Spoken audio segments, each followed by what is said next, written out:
கோவை மாவட்டங்களில் மலையடிவார பகுதிகளில் யானை தாக்கிய சம்பவங்கள் கடந்த சில மாதங்களில் அதிகரித்து வருகிறது.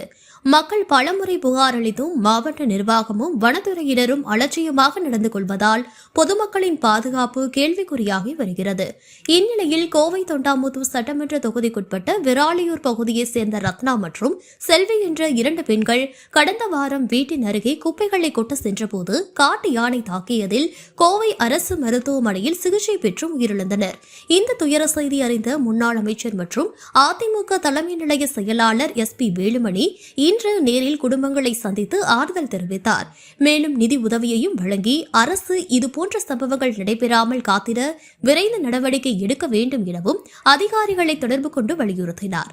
இந்த நிகழ்ச்சியில் கோவை புறநகர் தெற்கு மாவட்ட கழக துணை செயலாளர் செல்வதுரை, அம்மா பேரவை இணை செயலாளர் விஜயகுமார், பேரூர் ஒன்றிய கழக செயலாளர் ராஜா என்கின்ற ராமமூர்த்தி மற்றும் தகவல் தொடர்புத்துறை செயலாளர் சசிகுமார் உள்ளிட்ட நிர்வாகிகள் கலந்து கொண்டனர்.